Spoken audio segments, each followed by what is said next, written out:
Oi, pessoal, sejam muito bem-vindos ao meu canal mais uma vez. Estamos aqui para poder dar continuidade nessa série de estudos desse livro, Conhecendo Deus e Fazendo a Sua Vontade. Nós estamos na primeira unidade e no terceiro dia.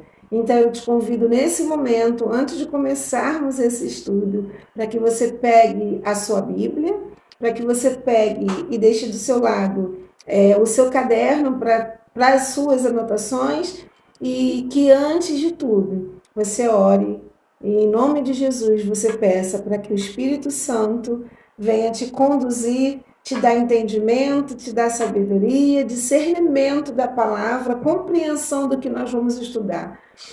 A cada unidade que nós vamos estudando, nós vamos vendo as transformações, nós vamos começando a perceber o que Deus está fazendo ao nosso redor. Então, eu te convido a estar com o coração super aberto, né, e entendendo o que Deus está fazendo ao seu redor. Tá ok? Ore pedindo ao Senhor, ao Espírito Santo de Deus, que te dê a orientação, a direção, o discernimento da palavra. Nesse momento, nós vamos começar o nosso estudo, depois que você orou. Nós vamos hoje para o dia 3 da unidade 1 do livro. O dia 3, o dia 2, ele falou sobre Jesus é o exemplo. Hoje, no dia 3, nós vamos estar lendo sobre aprendendo a ser servo de Deus, ok? Bom estudo para você. Bom, pessoal, então vamos lá para mais um estudo de hoje, um estudo abençoador nesse livro que tem nos ajudado bastante, que é Conhecendo Deus e Fazendo a Sua Vontade. Nós estamos na unidade 1 do dia 3, aonde o tema desse estudo de hoje diz: Aprendendo a ser servo de Deus. Para ser servo de Deus, é preciso ser moldável e permanecer nas mãos do Mestre. Muitas passagens da Bíblia descrevem Jesus como servo de Deus. Ele veio como servo, a fim de cumprir a vontade de Deus na redenção da humanidade. Eis o que Paulo disse a respeito de Jesus. Tende em vós aquele sentimento que houve também em Cristo Jesus, o qual, subsistindo em forma de Deus, não considerou o ser igual a Deus, coisa a que se devia aferrar, mas esvaziou-se a si mesmo, tomando a forma de servo e tornando-se semelhante aos homens, e achado na forma de homem, humilhou-se a si mesmo, tornando-se obediente até a morte e morte de cruz. Essa passagem que eu acho tremenda, eu acho linda demais, está em Filipenses, capítulo 2, versículo de 5 a 8. Nas instruções que deu aos discípulos sobre como servir, Jesus, o Filho do Homem, descreve a sua própria função de serviço. Ele diz assim em Mateus 20, versículo de 26 a 28. Não será assim entre vós. Antes, qualquer que entre vós quiser tornar-se grande, será esse o que vos sirva. E qualquer que entre vós quiser ser o primeiro, será vosso servo. Assim como o Filho do Homem não veio para ser servido, mas para servir e para dar a sua vida em resgate de muitos. Mateus 20, 26 a 28. Jesus ele também falou sobre o nosso relacionamento com Ele. Assim como o Pai me enviou, também eu vos envio a vós. Essa passagem encontra-se em João, capítulo 20, versículo 21. Já baseado nesses versículos, eu vou te fazer um questionamento. E também você provavelmente deve conhecer outros versículos. Você crê que deva ser servo de Deus? Me responda com toda sinceridade, baseado no que você já escutou até aqui. Me responda com sim ou não, do fundo do seu coração. Com base nesses versículos e em outros que você já conhece, você crê que você deva ser verdadeiramente um servo de Deus? Responde aí no seu caderno, sim ou não. Você alguma vez esforçou-se ao máximo para servir a Deus e sentiu-se frustrado ou frustrada quando nada de duradouro resultou do seu esforço? Sim ou não? O que é para você um servo? Escreve aí nas suas anotações, no seu caderno, com as suas próprias palavras, uma definição de servo. Bom, talvez na sua definição tenha sido parecida com essa. Servo é alguém que descobre aquilo que seu mestre quer que seja feito e depois faz. O conceito que o mundo faz de servo é de alguém que vai ao mestre e diz: mestre, quer que eu faça? O mestre manda e o servo vai sozinho e realiza a vontade do mestre. Esse não é o conceito bíblico de servo. Não se pode tomar essa definição mundana como uma verdade bíblica. É necessário basear a definição em termos bíblicos. A minha definição de servo é mais parecida com a do vaso e oleiro. Eu vou pedir para que você abra sua Bíblia em Jeremias, no capítulo 18, do versículo 1 ao 7, onde nós vamos ver essa passagem do vaso e do oleiro e você vai ver o que eu estou falando. Jeremias 18, do versículo 1 ao 6. Bom, o barro, ele deve fazer duas coisas. Em primeiro lugar, ser moldado. O barro, ele deve responder ao oleiro, para que o olheiro faça dele um instrumento que desejar. Depois, o barro deve fazer uma outra coisa: permanecer nas mãos do olheiro.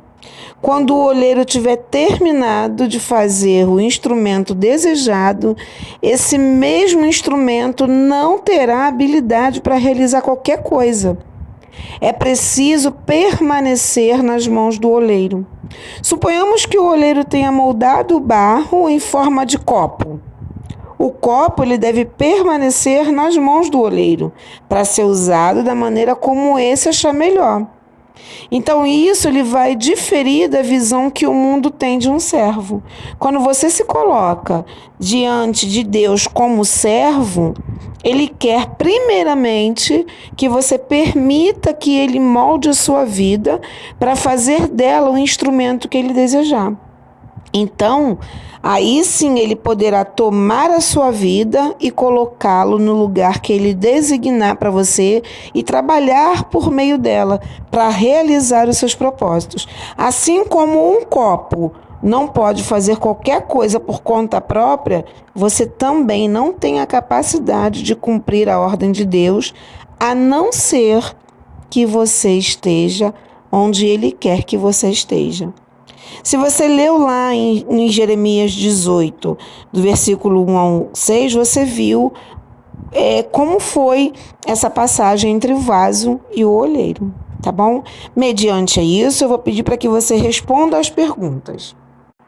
Baseado nessa palavra de Jeremias, capítulo 18, versículo 1 e 6, me responda. Número 1. O que pode o servo fazer por sua própria conta? Número 2. Quando Jesus opera por intermédio de um servo, o que pode esse servo fazer? Número 3. Quais são as duas coisas que o servo precisa fazer para ser usado por Deus? Responde no seu caderno essas 3 perguntinhas, por favor. Vamos lá, vamos dar continuidade pressupondo que você já respondeu essas 3 perguntas, tá bom? O servo, ele é uma pessoa que deve fazer 2 coisas, como nós já vimos ali no começo do nosso estudo. A primeira é ser moldável, a segunda é permanecer nas mãos do mestre, que no caso é o olheiro. Assim, apenas o mestre, ele poderá utilizar esse instrumento da maneira como ele desejar. O servo, ele não poderá fazer coisa alguma de valor para o reino por conta própria. Jesus, ele disse assim: o filho de si mesmo nada pode fazer, e sem mim nada podeis fazer. Se Deus estiver operando pela vida de um servo, esse servo poderá fazer qualquer coisa que Deus pode fazer. Que maravilha!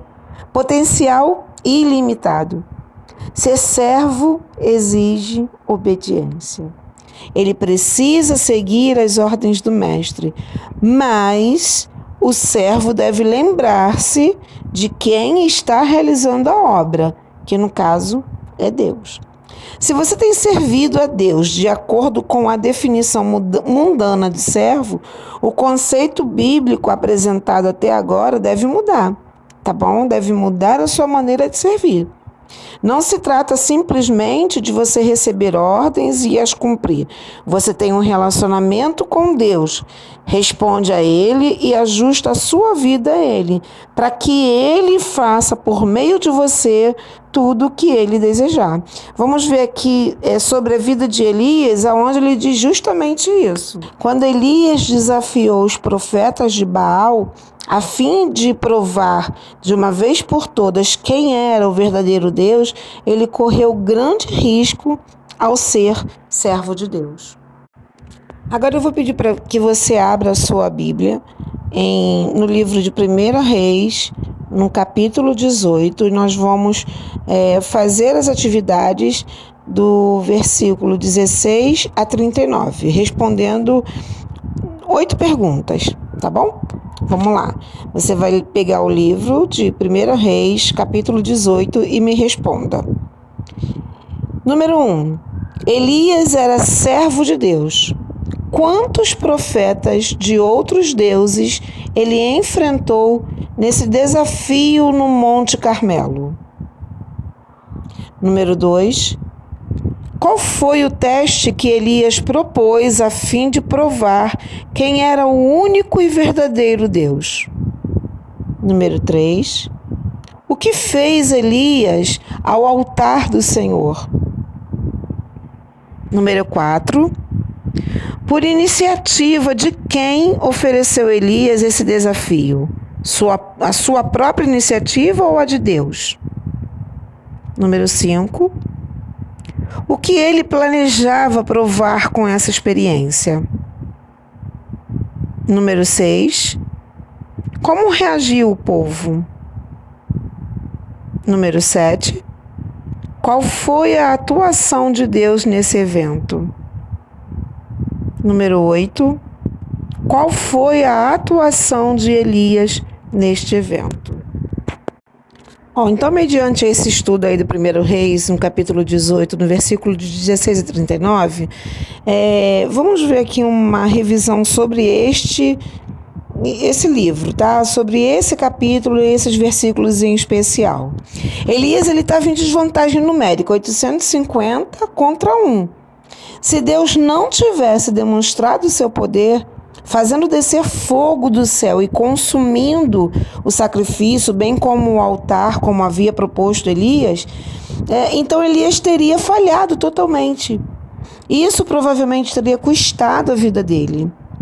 Elias, ele reparou o altar do Senhor. Ele precisava ficar com Deus e fazer tudo quanto Deus ordenara. Estava agindo em obediência à ordem de Deus e não com base na sua própria iniciativa. Ele foi para o lugar ao qual Deus o enviou, na hora em que Deus mandou, e fez exatamente o que Deus ordenou. Então, Deus realizou o seu propósito por Elias. Elias queria que o povo identificasse o Senhor como o verdadeiro Deus. E foi exatamente dessa maneira que o povo reagiu. Foi Elias ou Deus quem fez descer o fogo dos céus? Foi Deus. O que Elias estava fazendo? Sendo obediente. Elias não era capaz de fazer o que Deus fez. Quando Deus realizou algo que só Ele mesmo poderia fazer, todo o povo viu que Ele era o verdadeiro Deus. E Deus fez isso por meio do seu servo obediente. Vamos refletir. Eu vou pedir para que você escreva no seu caderno, mas antes de você escrever as perguntas, eu vou pedir para que você tire um tempo para você ler elas primeiro, essas perguntas, antes de você responder, né? E você reserva assim esse tempo para você vai ler as perguntas e a seguir você vai pensar a respeito de cada uma delas. Procura responder cada uma mentalmente antes de passar para a seguinte. tá bom? E talvez você precise aí fazer algumas anotações no espaço que você tem das suas anotações. Número 1. Haverá alguma diferença entre qualidade do serviço e a quantidade de resultados duradouros quando Deus estiver atuando e quando você estiver atuando? Então eu peço para que você, antes de responder, que você mentalmente, você reveja essa pergunta e você responda a seguir, tá bom? Próxima pergunta. O que está fazendo na sua vida pessoal ou na igreja que você sabe que não poderá ser realizado sem a intervenção de Deus? Será que muito do que estamos fazendo em nossa vida e na igreja pode ser realizado sem qualquer referência a Deus? Número 3. Quando completamos uma tarefa e sentimos-nos frustrados porque nós não vemos os frutos espirituais duradouros, será que o motivo é porque nós estamos deixando de realizar aquelas coisas que somente Deus pode fazer? Então, eu peço para que você, de novo, você releia essas perguntas, que você, antes de responder, você pense elas, uma por uma, e responda com todo o seu coração, tá bom? Vamos dar continuidade. Nós somos um povo ativo, né? Essa é a nossa realidade. Nós queremos sempre estar fazendo alguma coisa. De vez em quando, alguém vira pra gente e fala assim, não, fica aí parado, não faz coisa alguma. Eu penso que Deus, Ele está agindo para nós e dizendo, não faça coisa alguma, fique aí, parado. Inicie um relacionamento de amor comigo, passe a conhecer-me, ajuste a sua vida a mim. Permita que eu o ame e lhe revele a minha vontade. À medida que eu estiver atuando na sua vida, virá a hora em que será necessário agir, mas não podemos esquecer o relacionamento. O relacionamento com Deus deve vir em primeiro. Jesus, ele disse assim, João 15:5, eu sou a videira, vós sois as varas. Quem permanece em mim e eu nele, esse dá muito fruto, porque sem mim nada podeis fazer. Você crê nele? Sem ele você não poderá fazer nada. Ele está falando sério. Eu vou pedir agora para que você pegue aquela ilustração das 7 realidades. É um diagrama que tem, esse aí que você está vendo agora, para que nós vamos também fazer uma lição sobre ela. Eu vou pedir para que você leia novamente essas 7 verdades mencionadas aí. Escreva com as suas próprias palavras a 7ª afirmação, a 7ª frase, utilizando também a primeira pessoa do singular, assim como foi feito no vídeo anterior, tá bom? A 7ª frase diz assim, você passa a conhecer Deus pela experiência à medida que obedece a Ele e Ele realiza a sua obra por meio de você. Então, você vai passar esta frase para a primeira pessoa do singular, tá? Deus, Ele quer que você o conheça melhor, por experiência pessoal. Ele deseja um relacionamento de amor com você. Ele quer se envolver. Ele quer envolver você nos propósitos do reino. Ele quer realizar a obra dele por meio de você. Você quer ser servo de Deus? Descubra onde está o Mestre, pois é lá que você deve estar. Descubra o que o Mestre está fazendo, pois é isso o que você deve fazer. Jesus disse, se alguém me quiser servir, siga-me, e onde eu estiver, ali estará também o meu servo. Se alguém me servir, o Pai o honrará. Para finalizar, então, vamos para a revisão do estudo de hoje. Eu peço para que nesse momento você ore pedindo a Deus que identifique a você as afirmações ou os versículos que Ele quer que você compreenda, que você aprenda e pratique. Você vai colocar isso no seu caderno, essa afirmação ou esse versículo. E a seguir, você vai me responder: qual é essa afirmação e esse versículo mais importante que você leu hoje? Depois você vai fazer dessa afirmação e desse versículo, escrever com as suas próprias palavras, como uma forma de oração à resposta a Deus. O que Deus quer que você faça em resposta ao estudo de hoje? Vou pedir também para que você tente recitar de cor o versículo que você escolheu.